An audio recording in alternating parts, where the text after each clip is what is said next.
शैणाला जी ग्रंथ के आधार से अपना स्वाध्याय का क्रम चल रहा है और इस क्रम में जो तीसरे ढाल का जो 10वें नंबर का छंद है उसी का ही विशेष स्पष्टीकरण विगत कई दिन से अपन ले रहे हैं कि यही विधि जो श्रद्धा तत्वन की सो समकित व्यवहारी। तो वास्तव में जो तत्वों की श्रद्धा है वो अपने आप में बहुत ही विशेष एक विशिष्ट बहुत ही महत्वपूर्ण कार्य है।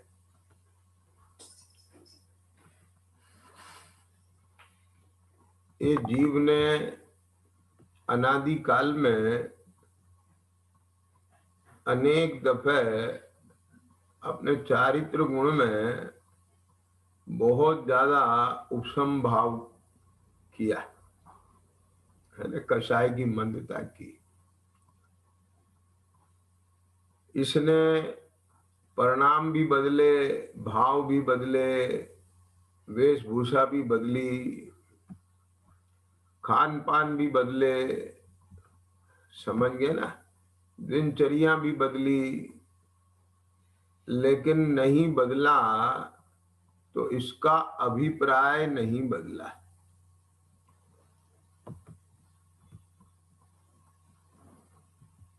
इसकी श्रद्धा नहीं पलटी, है ना। तो ये श्रद्धा का कार्य ये बहुत महत्वपूर्ण है। आचार्य कुनकुन स्वामी ने ये बात लिखी है, दंसन भट्टा भट्टा गाथा ली है ना अष्टपाउड़ में, कि जो सम्यक दर्शन से भ्रष्ट है वो भ्रष्ट है। एक बार को चारित्र से भ्रष्ट, किंतु जो श्रद्धा से भ्रष्ट नहीं है वह तो सीध जाएगा, पार हो जाएगा। मैंने चारित्र से भ्रष्ट हुए हुए पार नहीं होगा। मैंने श्रद्धा सही है और चारित्र से गिर गया है तो वह जीव फिर से समझ जाएगा। चारित्र उसे निषेधेगा, वो श्रद्धा उसे निषेधेगी, ख्याल में आया ना, वो फिर समझ जाएगा। लेकिन जो श्रद्धा से भ्रष्ट हो गया तो उसे भ्रष्ट ही समझना है। तो जो श्रद्धा अपन अगर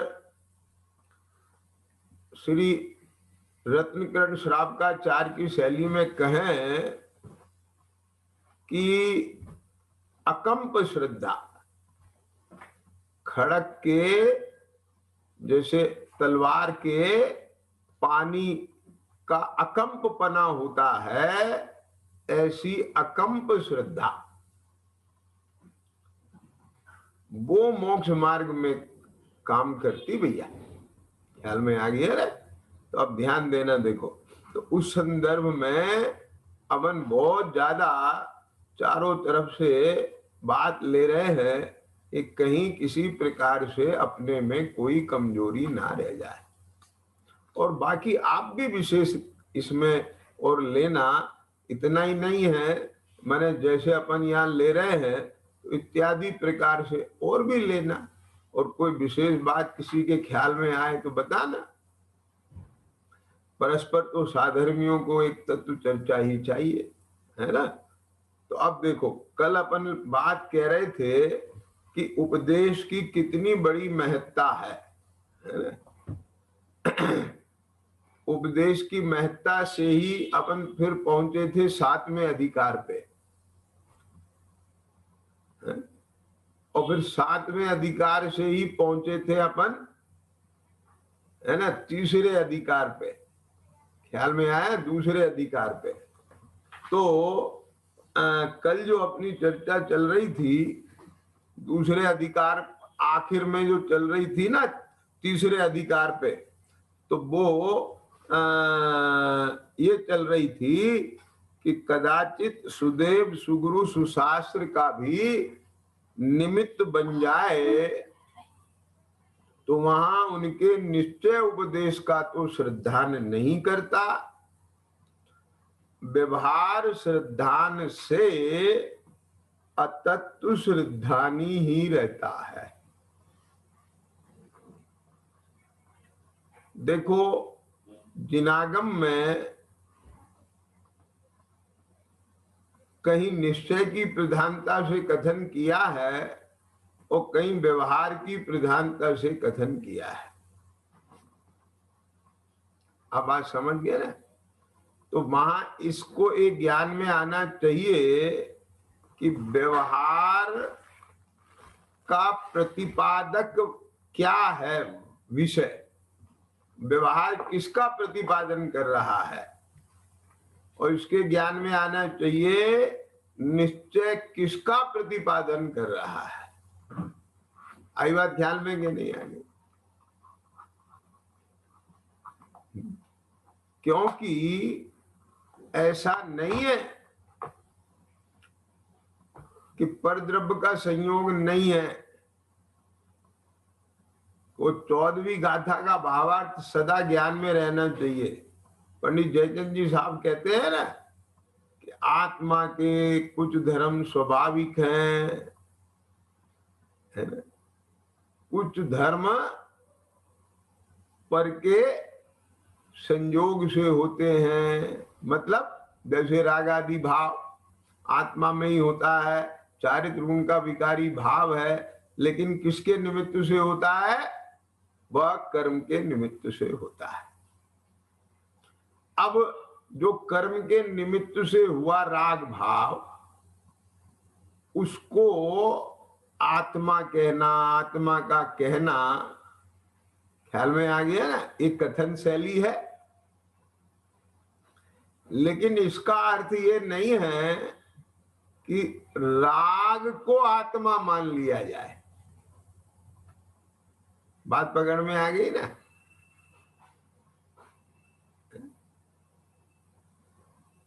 क्योंकि निश्चय ने क्या कहता है, शुद्ध ने क्या कहता है कि स्वभाव के समीप जाके देखा जाए तो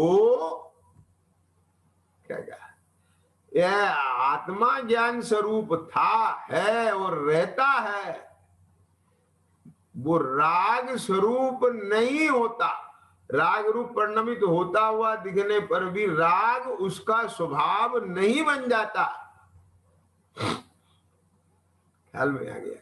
जब तक इसे ये स्वभाव, ये धर्म, इसकी श्रद्धा नहीं होगी तो सुनना ध्यान से, व्यवहार से जिस राग का कर्ता अथवा राग रूप आत्मा को कहा, रागी आत्मा कहा, तो इस धर्म की श्रद्धा हुए बिना ये राग का भाव भी नहीं कर पाएगा। ख्याल में आया ना? ठीक है जैन जी। अब सुनना ध्यान से, मैं एक बात कहता हूं कि जितने भी जीव हैं जिन्हें मात्र व्यवहार श्रद्धा है, ख्याल में आ गया ना, वो कहते हैं निश्चय से आत्मा शुद्ध है, व्यवहार से अशुद्ध है। अभी तो हम अशुद्ध हैं, ठीक है ना? मतलब सुनना ध्यान से, क्या कहते हैं कि निश्चय से तो आत्मा शुद्ध है, पर व्यवहार से तो अशुद्ध है ना। अभी तो हम अशुद्ध है ना, क्या क्या माने वजन किस पे आ गया, अशुद्ध पे आ गया ना, क्या क्या शुद्ध तो होंगे, अरे जो होंगे वो भी व्यवहार है, क्या क्या समझ में आया, तो वो भी तो पर्याय में होगा ना, और अभी अशुद्ध भी पर्याय में है। तो द्रव्य स्वभाव से देखें तो ये आत्मा उस स्वभाव रूप नहीं हो गया, क्या मतलब समझ में आया। तो ये कहता है अभी तो अशुद्ध है ना, अरे अभी अशुद्ध है ना ऐसा कहता है, तो अभी तो द्रव्य दृष्टि से ये भी तो कह सकता है अभी शुद्ध है ना, क्या क्या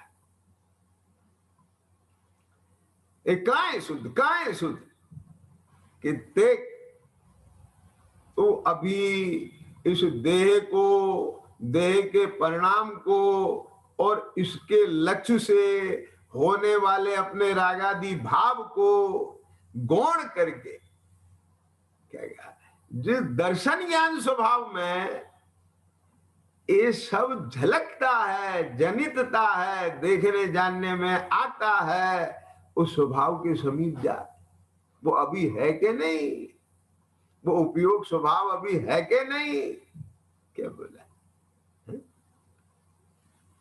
जा देख उस स्वभाव के समीप जाके देख कि मैं ये देह रूप हुआ हूं क्या, क्या कहा आई बात समझ में ना। तो जब ये स्वभाव के समीप जाके देखता है, इसका मतलब क्या है, अब ये भी तो खोलना पड़ेगा, अब नहीं तो हर व्यक्ति ये जैसे सर्वज्ञ है, अब इसने सुन लिया बच्चे ने कि स्वभाव के समीप जाके देख, अब ये स्वभाव को ही ढूंढ रहा है, कहाँ जाके देखूं, कहाँ जाके देखूं, कहाँ जाके देखूं, अब कोई नजर ही नहीं आता है रास्ता, ख्याल में आ गया ना।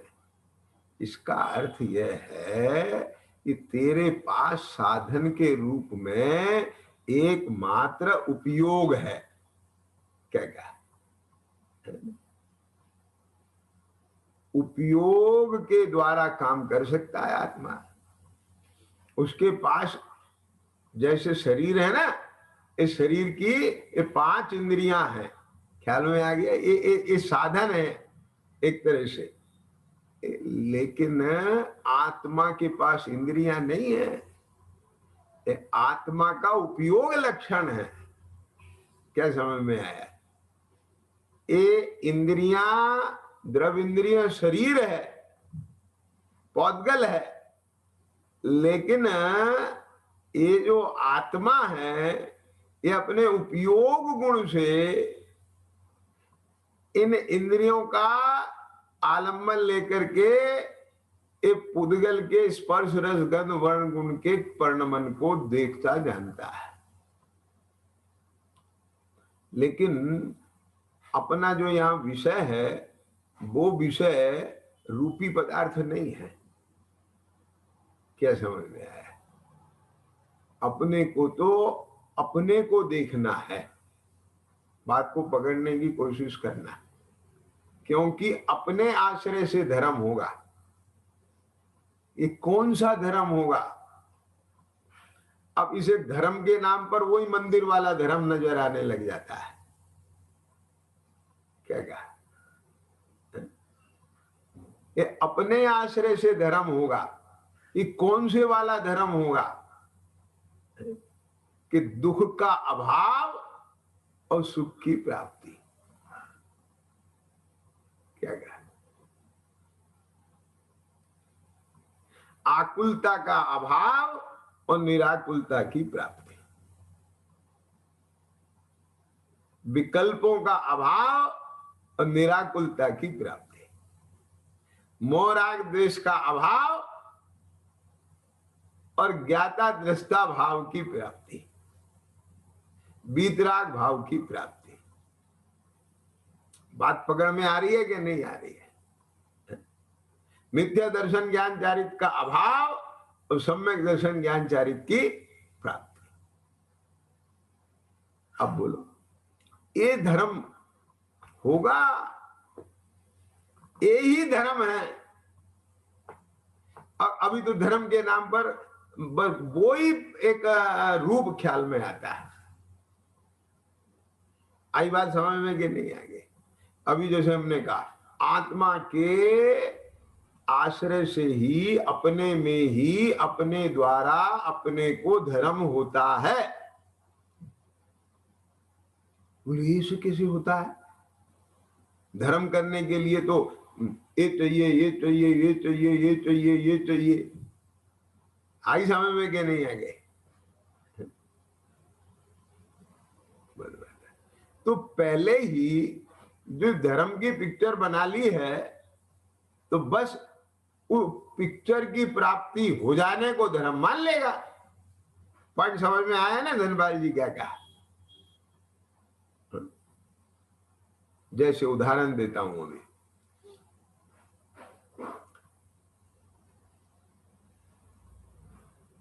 आप प्रतिदिन मंदिर जाते हो, है ना, भगवान का दर्शन करके अर्घ चढ़ा के आ जाते हो और आपको लगता है कि अपना काम हो गया।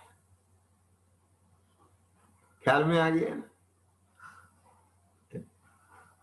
बोलो ऐसा है कि नहीं कि सुबह का अपना कार्य हो गया, एक आवश्यक हो गया, देव पूजा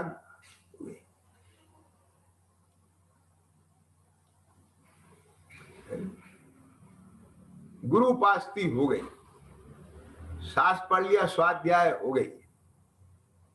समझ में आया ना? थोड़ा दान दे दिया, हो गया, संयम हो गया, थोड़ी इच्छा निरोध कर ली, तब हो गया। मेरा मतलब समझ में आया? हो गया। तो अब बोलो, मंदिर जी गए, हाथ जोड़े, भगवान का दर्शन किया, माने भगवान की जो आकार प्रकार वो सब दिखाई दिया, प्रतिमा दिखी, है ना, उनकी जो स्तुति पढ़ी, पूजा पढ़ी, अर्घ चढ़ाए, हो गया। अब मुझे बताओ, आपको ऐसा कैसे लग रहा है कि हो गया? इसलिए लग रहा है कि आप यही करने गए थे और ये करके आ गए। क्या धनपाल जी, आप पॉइंट समझ गए ना? दुकान पर गए, दुकान खोली, समझे ना, सब लगाया, समझ में आया ना? और शाम तक दुकान पर करके और फिर बाहर सब बढ़ा के और दुकान में हो गया, आ गए। हुआ है दुकान पर क्या? लेकिन अगर ऐसे ही आ जाते हैं शाम को, तो लगता है आज खाली आ गए, क्योंकि दुकान पर ये सब करने के लिए नहीं जाते। कुछ पांच समझ में आना है? अकेला माल बेच दिखाने के लिए नहीं जाते, अकेला माल बेचने के लिए नहीं जाते, कमाई कितनी हुई है। कुछ पॉइंट समझ में आया कि नहीं आया? तो भाई तू मंदिर जा रहा है, भगवान का दर्शन कर रहा है, स्वाध्याय कर रहा है, बैठ करके जो स्वाध्याय में पढ़ा है उसका विचार भी कर रहा है, पर ये सब कर किसके लिए रहा है? This is the point. कुछ आई बात समझ में कि नहीं आई? बोला, ये सब कर किसके लिए रहा है? तो अब जिसने निश्चय धर्म को समझा है, क्या क्या, तो वो व्यवहार साधन के द्वारा उसे साधता है। नहीं तो व्यवहार को साध के अपन धर्म हो गया मान लेता है। क्या बोला? अब पॉइंट समझ में आ रहा है कि नहीं आ रहा है? बोलो। अब मैं एक चीज और कहता हूं, बहुत गंभीर बात कहने जा रहा हूं मार्मिक। क्या क्या, मैं ये आपसे कह रहा हूं कि कोई जीव ये कहे क्या कि साहब पंचम काल में मोक्ष नहीं होता, ठीक, पंचम काल में केवल ज्ञान नहीं होता, ठीक, पंचम काल में शुक्ल ध्यान नहीं होता, ठीक। अब बात समझ गए ना? तो पंचम काल में कहां तक होता है भाई साहब? कि छठवें सातवें गुण स्थान तक हो सकता है, ठीक है? तो चौथा गुण स्थान तो होता है कि नहीं? पांचवा तो होता है कि नहीं? छठवां सातवां तो होता है कि नहीं? क्या क्या? अब बोलो। ये करना नियोग की शैली में बात कह रहा हूं मैं, जरा बात पकड़ना भी बिंदी क्या कह रहा हूं। अकेले पर से भिन्न और बस मैं आत्मा हूं और बस बैठ गए, है ना? इसका नाम मैं चौथा पांचवा छठवां सातवां गुण स्थान नहीं कह रहा हूं। मैं तो करना नियोग की शैली में जिन कर्मों के उपशम छह उपशम का नाम समझ लीजिए। आप बात पकड़ रहे हैं ना? क्या इन्हें दर्शन मोह का उपशम हो, क्या छह उपशम हो, छाई सम्यक दर्शन नहीं होता, चलो मान ली बात, ठीक है? आगे समय में ना तो उपशम होता है, छह उपशम सम्यक दर्शन तो होता है ना? क्या? तो उसके लिए जो दर्शन मोह का उपशम चाहिए, जो दर्शन मोह का छह उपशम चाहिए, उसका पुरुषार्थ नहीं चाहिए? क्या बोले? अच्छा, अब दूसरी बात बोला, बोले ये सब चीजें तो अभी गृहस्थ दशा में नहीं हो सकती। तो ये आगम प्रमाण है कि चौथा गुण स्थान भी गृहस्थ दशा में नहीं होता, पांचवा गुण स्थान भी गृहस्थ दशा में नहीं होता, छठवां सातवां तो नहीं होता, लेकिन चौथा पांचवा तो होता है ना? बिल्कुल स्टेप बाय स्टेप चल रहा हूं धनपाल जी में। चौथा पांचवा तो होता है ना गृहस्थ दशा में? तो वो चौथा पांचवा गुण स्थान बिना दर्शन मोह के उपशम से उपशम के कैसे हो जाएगा?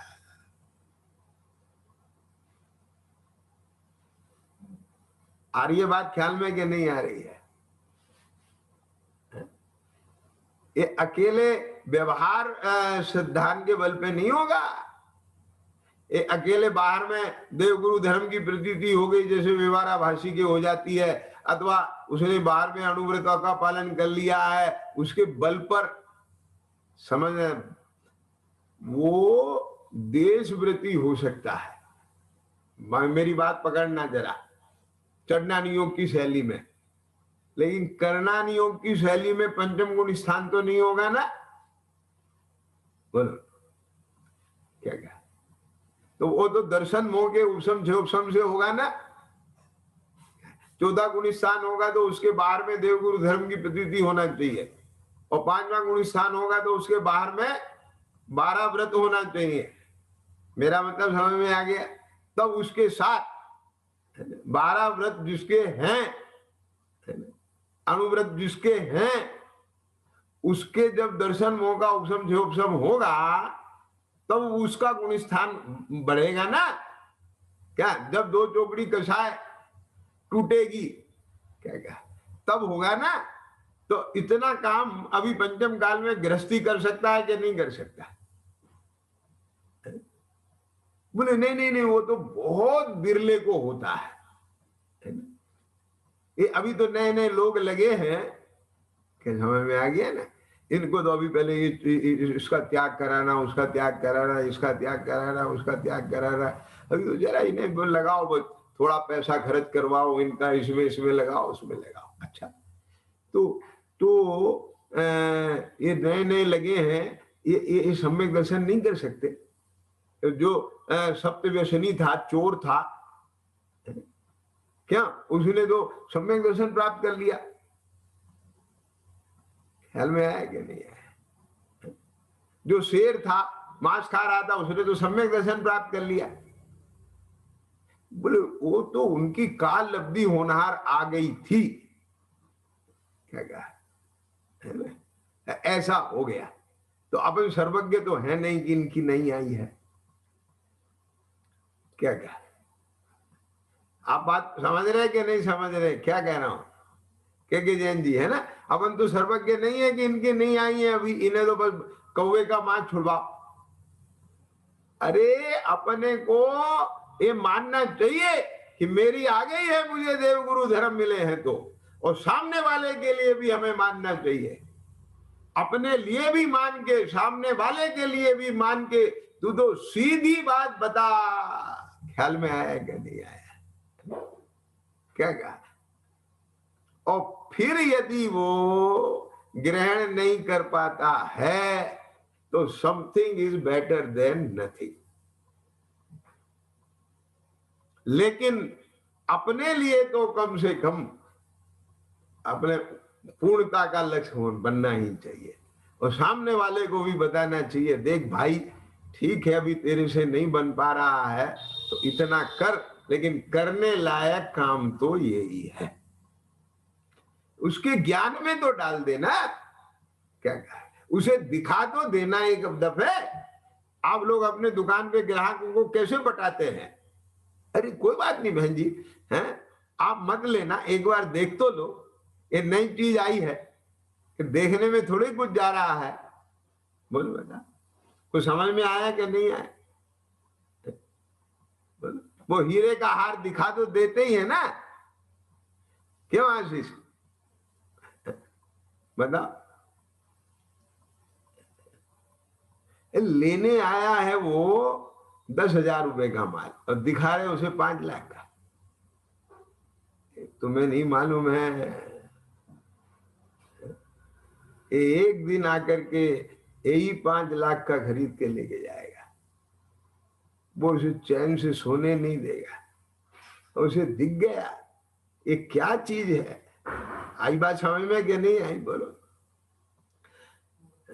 धनपाल जी, मैं तो मेरे पास वो जीव, क्या कहा, जो जन्म से जिनेंद्र भगवान नहीं मिले, ऐसे घर में जन्मे और वो कदाचित मेरे संपर्क में आए। मैं उन्हें ये नहीं कहता हूं सीधे दया पालो, ये करो वो करो, उनको सीधे ये बात बताई जाती है कि तुम दे नहीं दे से भिन्न आत्मा हो। ये जन्म मरण कब तक करते रहोगे? क्या कहा, समझ रहे हो? अब मैं ये बात क्या कहूं, उसके रिजल्ट कैसे आ रहे हैं तो मैं जानता हूं और वो जानते हैं। कितना समझ पा रहे हैं और कितना उन्हें विश्वास बन रहा है, और वो भी अभ्यास करते हैं। ये बातें यहां सभा में कहने की नहीं है, बस इतना हिंट कर दिया मैंने। आई समझ में कि नहीं आ गई बात? तो यहां मैं ये कहना चाहता हूं कि पंडित जी साहब जो ये बात लिखते हैं ना कि कदाचित सुदेव सुगुरु सुशास्त्र का भी निमित्त बन जाए, तो वहां उनके निश्चय उपदेश का तो श्रद्धान नहीं करता, व्यवहार श्रद्धान से अतत्व श्रद्धानी ही रहता है। अब देखो ये नहीं लिखा कि जैनी नहीं रहता। क्या कहा? आप मान लो जैन कुल में जन्मे विवेक, है ना, और रोज मंदिर जाते हो, रात को नहीं खाते हो, समझ में आया कि नहीं आया, देवगुरु धर्म की पूजा करते हो, जितना बनता है दाना दी भी देते हो, तो एक सामान्य जैन तो हो ना। ये नहीं लिखा है ये निश्चय आप जैनी भी नहीं रहते हो, लेकिन वास्तव में तो निश्चय से जैन पना उसी के तब से लागू पड़ता है जिस दिन उसे जिनेंद्र का स्वरूप भाषणा में आ जाता है और वह उसका ग्राहक हो जाता है। क्या बोला मैंने? जिस दिन वो स्वरूप ग्रहण हो जाता है पर्याय में तो जिन बन जाता है, और जिस दिन वो स्वरूप ज्ञान में आके, क्या कहा, और वह उसका श्रद्धा से ग्राहक बन जाता है, उस दिन से जैन होता है। के जैन जी, आप पकड़े ना बात क्या कहा? निश्चय से तो ये जैन तब होता है, खाली जैन कुल में जन्म लेने से जैन नहीं हो जाता है, लेकिन तो भी नाम निक्षेप से जैन है। अभी आई समझ में कि नहीं आ गया? है ना, जैन कुल में जन्मा है, अभी भाव निक्षेप से नहीं हुआ है। मेरा मतलब समझ में आ गया ना? क्या कहा? तो भी अब एक आदमी है, अब वो काम पता नहीं अनर्गल कर रहा है, तो भी जैन कहलाता है ना, जैन साहब जैन साहब जैन साहब कहते हैं। क्या कहा? ठीक है, चल रहा है जैन। लेकिन यहां अतत्व श्रद्धानी शब्द का प्रयोग किया है, तत्व श्रद्धानी तो नहीं। इस पर मैंने कल बहुत बात कही थी। अब आगे देखो, है ना, तो निश्चय श्रद्धान और व्यवहार श्रद्धान का कल समय कम था ना, तो विशेष नहीं आया था, तो अब थोड़ा हिंट कर दिया मैंने निश्चय श्रद्धान से मतलब क्या। और एक चीज और बता दे, व्यवहार भी समीचीन जीव का जब बनेगा जब उसके ज्ञान में निश्चय स्वरूप आ जाएगा। ये कैसे बता दो? सुनो, किसी से आप कहो कि भाई साहब आपको 5 लाख रुपया दान में देना है, ठीक? अब मालूम है वो दान में जो देता है ना, या तो वो सामने वाले के लुभाव से देता है। क्या बोला मैंने? प्रभाव है उनका, बड़े हैं, है ना, उनके प्रति आस्था है, तो उनके लुभाव से देता है। उनने कह दिया अपन मना नहीं कर सकते, तो ठीक है साहब, आप जैसा कहते हैं हम 5 लाख रुपए मंदिर में लगाएंगे अथवा हॉस्पिटल में, जहां भी आप कहते हैं हम दे देंगे। तो दान में देता है, क्या क्या देख के देता है? साहब यहाँ मेरा नाम होगा, या दान देने से पुण्य बंधेगा। बात समझ में आया ना? ये परसेंटेज ज्यादा है, लेकिन किसी के प्रति करुणावंत होकर दीन दुखियों के उपकार में धन लगाए, तन लगाए, मन लगाए, अथवा सामने वाले की उपयोगिता को देखते हुए, है ना, दान की परिभाषा में यही तो आता है ना। क्या कहा है? कि वो क्या कहते हैं उसको, सामने वाले के अनुग्रहार्थम, अनुग्रह के लिए, उपकार के लिए जो वस्तु दी जाती है तो दान कहलाती है, उपकार के लिए। तो जो उपकार का भाव है वो कितने परसेंट होता है? पानी समझ में आया ना? तो अधिकांश तो यही इन सब चीजों को लेके दान दिया जाता है। लेकिन यदि सामने वाले के वस्तु तत्व ख्याल में होगा, सुनना ध्यान से, तब वो बोलो कैसे विशुद्धि से देगा। मेरा कुछ है ही नहीं, जहां दे अपनी नहीं तो पैसा अपना कहां से हो? जब मैं देह से भी भिन्न आत्मा ज्ञान स्वरूप हूं, तो देह रूपी नहीं हूं, तो धन रूप कहां हूं? क्या क्या? मुझे धन भोगना है कि मुझे अपना ज्ञान और वैराग्य भोगना है? अब पांच समझ ले रहे? तो जिन्होंने मेरा स्वरूप बताया, ऐसे देव गुरु धर्म के लिए, अपने साधर्मी जन जो इसमें लगे हैं उनके लिए, अथवा जो जीन दुखी है, जीव आत्मा है ना, वो उनको उनके कष्टों से का निवारण हो सके, उसके लिए करुणा दान, ये सब सहज आएंगे कि नहीं आएंगे? उसको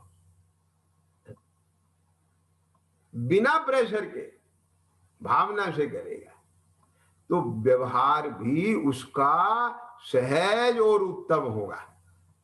अब मेरा मतलब समझ में आ गया कि नहीं आ गया? तो इसलिए ये निश्चय जो धर्म है, जो वास्तविक धर्म है, जिनेन्द्र भगवान ने जो बताया है कि एकेंद्री के शरीर में भी आत्मा है, दो इंद्री के शरीर में भी आत्मा है, और कैसा आत्मा है कि भगवान आत्मा है, ज्ञान स्वरूप आत्मा है। जैसे सिद्ध भगवान का आत्मा है वैसा ही ये आत्मा है।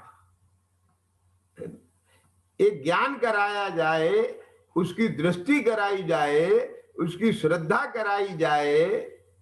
क्या बोला? ये मोहराग द्वेष की पुष्टि धर्म नहीं है, ये राग में की राग भाव धर्म नहीं है, क्योंकि उसमें आकुलता है। जितने अंश में मोहराग द्वेष मिटेगा उतने अंश में आत्मा को सुख शांति मिलेगी। वो जो सुख शांति प्रकट हुई है वो उसका अपने प्रति धर्म है, कर्तव्य है।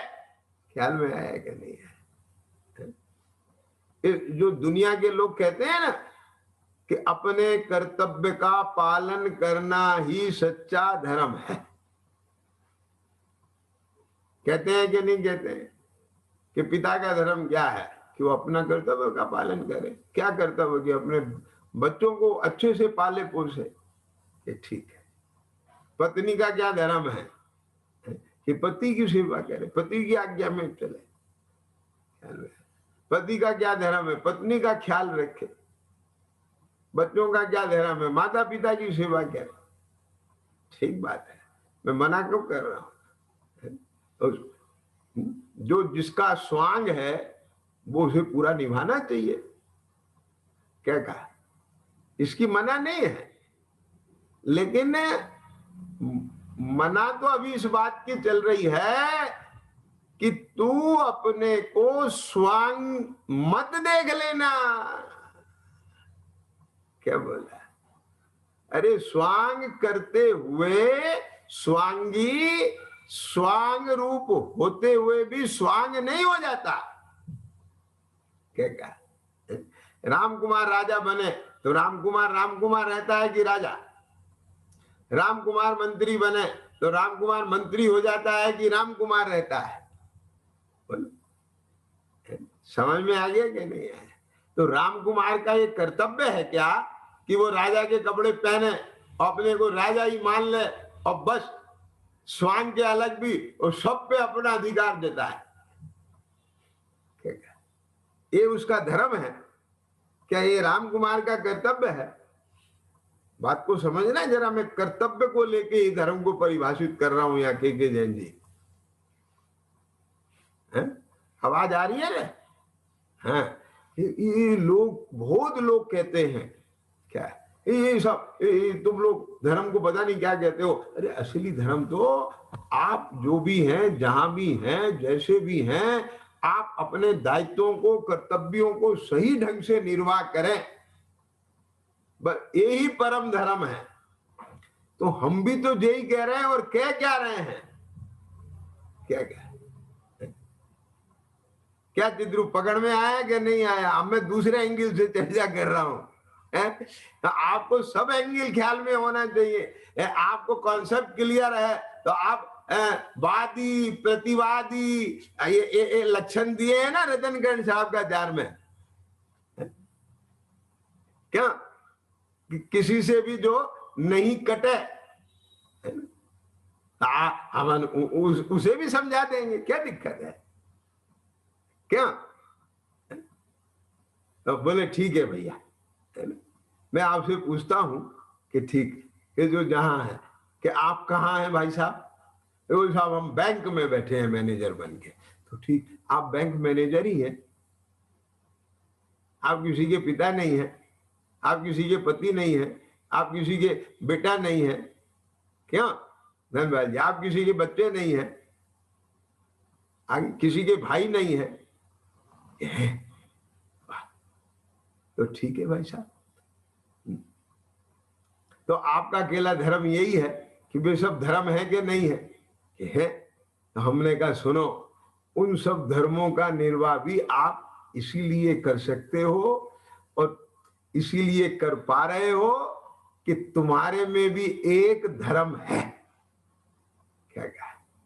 कि जो पिता का दायित्व निर्वाह करने पर भी सर्वथा पिता नहीं हो जाता। कुछ आया पकड़ में कि नहीं आया? अकेला आप में पिता का ही धर्म नहीं है, पुत्र का भी है। और बोलो तो फिर आप पुत्र है कि पिता है? आप पति हैं कि बेटा है, भाई है, क्या है? बोले हम सब कुछ है क्या? तो सब कुछ है। अकेला तुमने यही देखा है? सब कुछ भी है और कुछ भी नहीं है, ये भी तो देखो। क्या कह गया मैं? क्या कह गया? ये सब कुछ है। बैंक मैनेजर भी है, पति भी है, पुत्र भी है, भाई भी है, ये सब कुछ है और कुछ भी नहीं है इनमें से। तो क्या है? आगे समझ में कि नहीं आ गई बात? तो उसका धर्म क्या है? या आप आत्मा है तो उसका धर्म क्या है? कि उसका धर्म ये है कि जब मैं पिता का रोल करूं तो अपने को पिता ही ना मान लूं। ये धर्म नहीं है तेरा? पंच समझ में आ गया कि नहीं आ गया?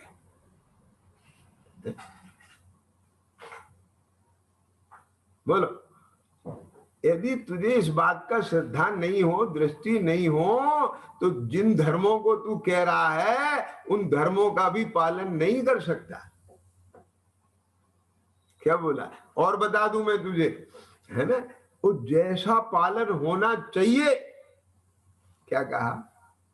जैसा पालन होना चाहिए यथार्थ में, बिल्कुल, वो भी तभी संभव है जब तुझे एक ख्याल में हो कि ये सब कर्मोपाधि जनित स्वांग हैं, इनमें मेरा कुछ भी नहीं है। यदि ये नहीं होगा तो मालूम है तेरे बहुत सारे इशू खड़े हो जाएंगे, और जब वे इशू खड़े हो जाएंगे, मोह खड़े हो जाएंगे, कसाय खड़ी हो जाएंगी, तेरे राग द्वेष खड़े हो जाएंगे, तो पता क्या होगा फिर? पार्शलिटी आ जाएगी, भेदभाव आ जाएगा। किनमें? उन सब धर्मों के निर्वाह करने में। कुछ आ रही है समझ में कि नहीं आ गई? आप ठीक है किसी पिता के अच्छे बच्चे हो सकते हो, और अगर आपकी क्वालिटी चेक की जाए तो ठीक है, आप 50% पास हो गए, 50% अच्छे, अच्छा काम कर रहे हो 50%। क्या आप 60% कर रहे हो? मेरा मतलब समझ में आया कि नहीं आया? लेकिन 100% नहीं कर सकते आप।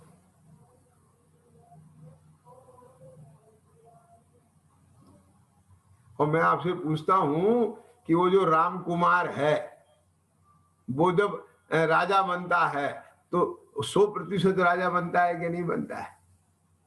मंत्री बनता है तो 100% मंत्री बनता है कि नहीं बनता है? क्या क्या? भिखारी बनता है तो 100% बनता है कि नहीं बनता है? यानी अपना रोल तमीज से पूरा जैसा होना चाहिए उसे निर्वाह करता है। क्या यदि नहीं कर पा रहा है तो यह उसकी क्या है? कमी है। आई बात समझ में कि नहीं आई? लेकिन जो अच्छा कलाकार होता है वो जिसे जो स्वांग दे दो उसे बढ़िया करेगा। तो ऐसे ही भैया जिसने अपने आत्मा के धर्म को समझ लिया है, वो उसको बाहर में जो भी कर्म का स्वांग मिल जाए वह उसका सही प्रकार से निर्वाह करता हुआ भी दिखता है। ये उसका व्यवहार है। एक क्यों? क्योंकि अंतर में जानता है कि मैं इस रूप थोड़ी हो गया। बोलो क्या धनपाल जी, आप समझ में आया कि नहीं आया? ये जो जा रहा है वो मेरा नहीं, जो आ रहा है वो मेरा नहीं। क्या उसे अपने 8 कर्म पर भरोसा है, बाहर में भी, सामने वाले, ये सारा वस्तु स्वरूप इसके ज्ञान श्रद्धा में होगा तो उसकी क्या तकलीफ होगी? अब मेरा मतलब समझ में आ रहा है कि नहीं आ रहा? उसका व्यवहार भी सही चलेगा। वो उसके हार्ट फेल नहीं होंगे। हार्ट फेल से मतलब भगवान क्या होगा, मेरा तो चला जा रहा है, मेरा तो खत्म हो गया, ये सब खत्म हो गया, ये हो गया, वो हो गया। तो उसका ये सब बाहर में भी सब बिल्कुल ऐसे चित्रपट की तरह से है ना। मैं आपसे पूछता हूं, वो राम कुमार मोही कलाकार है कि निर्मोही कलाकार है? बोलो देवेंद्र। वो जो राम कुमार नाम का लड़का है ना, जो राजा बनता है, कभी भिखारी बनता है, कभी मंत्री बनता है, वो एक कलाकार है। मैं आजकल के नाम नहीं ले रहा हूँ, दिमाग फिर उनमें सिनेमा जगत में जाता है। तो वो कोई अच्छे नहीं, मतलब चरित्र से अपन क्यों उदाहरण ले, मतलब मेरा मतलब समझ में आया ना। तो मैं तो एक नाटक की बात करके चल रहा हूं। तो राम कुमार नाम का लड़का जो कलाकार है, नाटक करता है, स्वांगी है, तो वो मोही कलाकार है कि निर्मोही कलाकार है? क्या निर्मोही कलाकार है? कैसा निर्मोही कलाकार है? राजा का स्वांग पूरा हो गया, अब कपड़े उतार देता है। क्या समझ में आ गया? भिखारी के कपड़े पहन लेता है आराम से। क्या समझ में आ गया? तो अपन इतने आराम से, धनपाल जी, कुर्सी छोड़ सकते हैं अपनी? समझ में आया कि नहीं आया, बोलो। अरे जब तक स्वांग चल रहा है, उसके बीच में छोड़ने की बात नहीं मैं कह रहा हूं, कपड़े उतारने की बात नहीं कह रहा हूं। क्योंकि यदि तूने स्वांग के बीच में कपड़े उतार दिया तो स्वांग बिगड़ जाएगा। ये बात हो सकती है कि स्वांग में राजा को अपना राजपाट छोड़ करके सन्यासी होना हो तो वो भले ही छोड़ दे, वो स्वांग का पार्ट है। आई बात समझ में कि नहीं? आगे देवें सुनना ध्यान से जरा, है ना। मतलब जब वो राजा का स्वांग पूरा हो गया तो सिंहासन कितने निर्मोह भाव से खड़ा कर हो जाता है छोड़ के वो। क्यों? क्योंकि जब बैठा हुआ था तब भी उसके स्वामित्व रूप पकड़ नहीं थी। This is the point. क्या कहा? ये किसके बल पर? क्योंकि उसे पता है मैं आत्मा हूं। क्या कहा? अभी जो ये कर्मोपाधि है, इसका उदय है, संयोग है, ख्याल में आ गया ना। इसके होने से भी, क्या बोला मैंने, क्या कहा, क्या कहा, क्या बोला? अब समझ में आया ना? मैं ये थोड़ी हो जाता हूं। क्या कहा, बोलो। अरे मुझे तो एक दिन वो स्वांग प्रकट करना है जिसके बाद स्वांग ही ना रखना पड़े, शुद्ध स्वांग। क्या बोला? आवाज समझ में आया क्या नहीं आया? तो जिसे अपने उस निश्चय शुद्ध स्वांग की श्रद्धा हो गई है, तो वो इन बाहर के व्यवहार स्वांगों की परवाह करेगा? क्या बोला?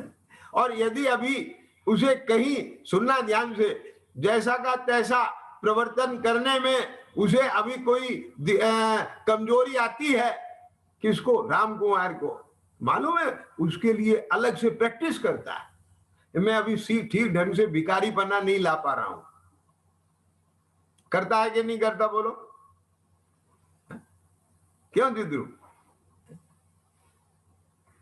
अब समझ में आ रहा है कि नहीं आ रहा है, बोलो? भाई साहब, यहां सम्यक दृष्टि भी प्रैक्टिस करता है। क्या क्या है भाई? क्या कह रहे हो भाई साहब आप? मैं सही कह रहा हूं।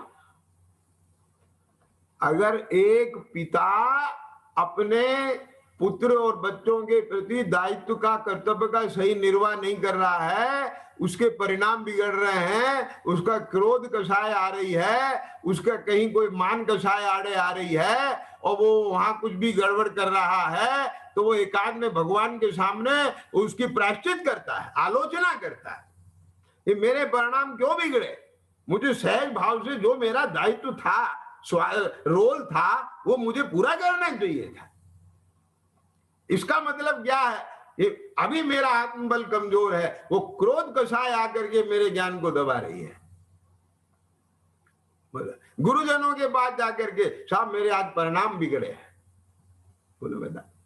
सामने आप दुकानदार का स्वांग कर रहे हो और एक ग्राहक आया और आपके परिणामों में बेईमानी आ गई, तो बोलो उसका एकांत में बैठ के आपको प्रायश्चित, प्रतिक्रमण, आलोचना करना है कि नहीं करना है, बोलो। या वहां एक बैठ करके करोगे बस शुद्धो हम बुद्धो हम, ऐसा करोगे, अपने उस भाव का आलोचना प्रतिक्रमण नहीं करोगे क्या? ये व्यवहार धर्म में आता है कि नहीं आता है? लेकिन एक कौन कर पाएगा कि जिसके निश्चय प्रतिक्रमण, प्रत्याख्यान, आलोचना होगी, वो कर पाएगा। को समझ में आया कि नहीं आया धनबाजी? यानी वो एकांत में बैठ करके अपने निश्चय धर्म की भी का भी पालन कर रहा है, वो देखता है अहमिको खलु शुद्धो, वो उसकी ताकत पर ही वो माफी मांग लेता है, साहब देखो मैं मेरे परिणाम खराब हो गए थे, मेरे मन में लोभ आ गया था, ये चीज आपकी है। ये कहां से लाया पावर? आप बात समझ पा रहे हो कुछ मैं क्या कह रहा हूं?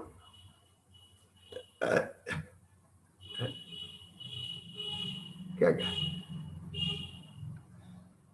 बताओ मुझे। अब मुनिराज है, उनके भी तो, वो भी तो एक स्वांग है ना, क्या क्या। अब उसमें कोई दोष लग जाता है, माने जैसी चर्या मुनिराज की होना चाहिए। एक क्या चर्या होनी चाहिए? ज्ञान ध्यान तपोरकता होनी चाहिए। मुनिराज की चर्या मालूम आपको मैं बता दूं, ये आहार लेना मुनिराज की चर्या नहीं है। बोलो देवे, ईर्या समिति से चलना यह मुनिराज की चर्या नहीं है। क्या शुद्धोपयोग वो मुनिराज की चर्या है, और जब वो शुद्धोपयोग रूप नहीं रह पाते, अपना स्वांग सही तरह से नहीं रख पाते, उसमें कहीं कमजोरी से दोष लगता है, तो उसी का तो प्रायश्चित प्रतिक्रमण होता है। क्या है? लोगों को लगता है ये क्या व्यवहार की बात ले आए हैं, ये भगवान के सामने कह रहे हैं आज मैं अपने पिता बनने का पालन नहीं कर पाया। भाई साहब, पिता बन के नहीं कर पाया हूं, ये मोह की दशा है। क्या क्या? और ये पालन नहीं कर पाया हूं क्योंकि मैं अपनी कषाय नहीं जीत पाया था, ये आत्मा का है। क्या समझ में आ गया? ये निर्मोह की दशा है। धनपाल जी पकड़ में आ रही है बात मैं क्या कहने जा रहा हूं? अरे पिता के रूप में भी हम अपने को तपा रहे हैं, पुत्र के रूप में भी हम अपने को तपा रहे हैं, पति के रूप में भी है तो वहां अपने को तपा रहे हैं, खपा नहीं रहे हैं। क्या कहा? क्या कहा? अपने को खपाओ मत। एक कोरोना का काल भी चल रहा है तो इसमें खपाओ मत, तपाओ। क्या कहा? समझ में आ गया क्या नहीं आया? जब तक कर्मों का अभाव नहीं होता तो कर्मों के साथ ही जीना पड़ेगा, कर्मों के उदयों में ही रहना पड़ेगा। एक कर्म के उदय आएंगे तो इन उदयों में अपने को खपाओ मत, तपाओ। क्या क्या है? नहीं समझ में आया? मैंने बहुत पहले भी एग्जाम्पल दिया था, वो क्लियर की थी बात, लेकिन जरूरी है उसका रिनोवेशन होना, है ना? मान लो मेरा हाथ ऐसे नहीं उठता है, बस इतना ही होता है, आई समझ में कि नहीं आएगी? हनुमान जी, ये इतना ही होता है, मालूम है? ये रोग है, ये अकड़न है। क्या क्या, नहीं तो इसमें फ्लेक्सिबिलिटी होना चाहिए जो सारे में घूम जाए। क्या क्या ख्याल में आ गया कि नहीं है? लोच होना चाहिए, और वो लोच नहीं है तो ये अकड़न है। तो अकड़न क्यों आई? कि अकड़न इसलिए आई कि इससे काम नहीं किया। क्या समझ में आया कि नहीं? आ रही है समझ में कि नहीं आगे? तो अपने जीवन में एक क्रोध क्यों आ रहा है? कि लोच नहीं है। क्या क्या, ये तत्व अभ्यास नहीं किया। क्या बोला?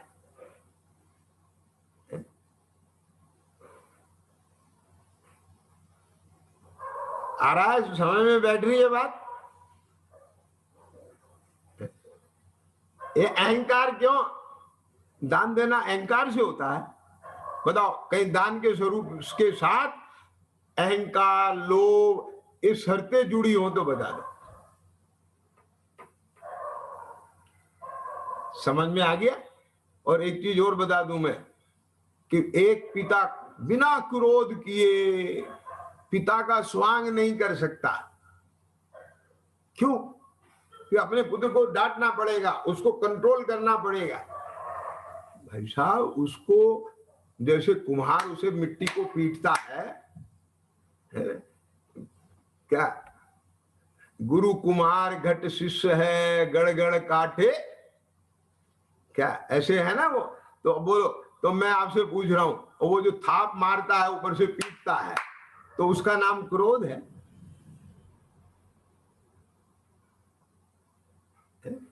इसका नाम क्रोध है? बोला, द्वेष का नाम क्रोध है। और कुम्हार को उस घड़े से द्वेष नहीं है। अब समझ में आया कि नहीं आया? है क्या? कुम्हार को घड़े से द्वेष है, और द्वेष से उसे पीट रहा है। क्या कह रहे हो? बोलो, आप समझ पाओगे इन बातों को? जिसे लगता है कि पीटने वाले को द्वेष है। क्या?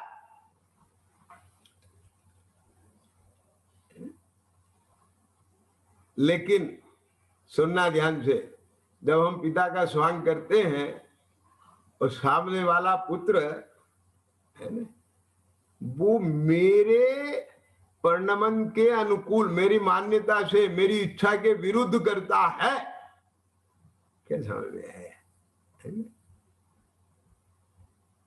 तो वहां मेरे को कसाय उत्पन्न होती है। ये मेरे स्वांग का दोष है। क्या कह गए? हमारी समझ में बात? अब इसमें दो बातें हैं, कि जैसा मैं चाहता हूं वो बड़े होके डॉक्टर बने, है ना? अब वो नहीं बनना चाहता डॉक्टर। क्या समझ में आया? है ना? तो इंजीनियर बनना चाहता है, तो ठीक है, क्या दिक्कत है? डाकू तो नहीं बन रहा ना? क्या समझ में आ गया? अब बात पकड़ में आ गई कि नहीं आ गई बात? लेकिन नहीं, मैंने इशू बना लिया अपना कि मेरी इच्छा के हिसाब से नहीं चल रहा, तो ये द्वेष हो गया उससे। ये स्वांग का खोट है। ये स्वांग का खोट नहीं है, आत्मा का खोट है। नहीं आई बात पकड़ में? क्या के झंझे, आप बात समझ गए? जो आत्मज्ञानी जीव है ना, तो उसको वहां पर एक खोट पैदा नहीं होना चाहिए।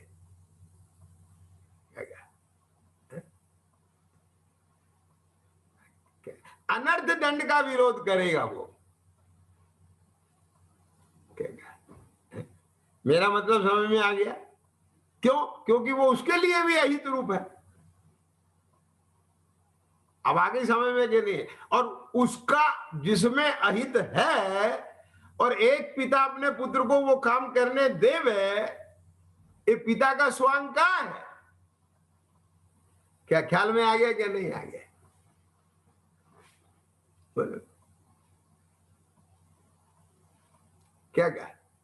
यहां दिनागम में गृहस्थ धर्म और मुनि धर्म है, क्योंकि पता है कि जब तक ये कर्म के उदय रहेंगे तो उनके धर्म भी प्रवर्तेंगे। ख्याल में आ गया क्या नहीं आ गया? तो आचार्यों ने उनका निषेध नहीं किया, मोहराग द्वेष का निषेध किया। आगे समझ में कि नहीं आए? और मोहराग द्वेष का अभाव होने से, निषेध होने से स्वांग नहीं गड़बड़ाते। ये तो हो सकता है कि राग इतना मिट जाए कि फिर वह गृहस्थ धर्म का स्वांग ही अपॉइंट ना करे। क्या कहते हैं आप उसे? क्या वो कलाकार होते हैं ना, अब वो उन्हें कोई रोल मिलता है तो उसका असाइनमेंट क्या? असाइनमेंट, एंडोर्समेंट है ना? तो हम कर ही नहीं रहे एंडोर्समेंट, हम उस जिम्मेदारी को ले ही नहीं रहे हैं स्वांग की।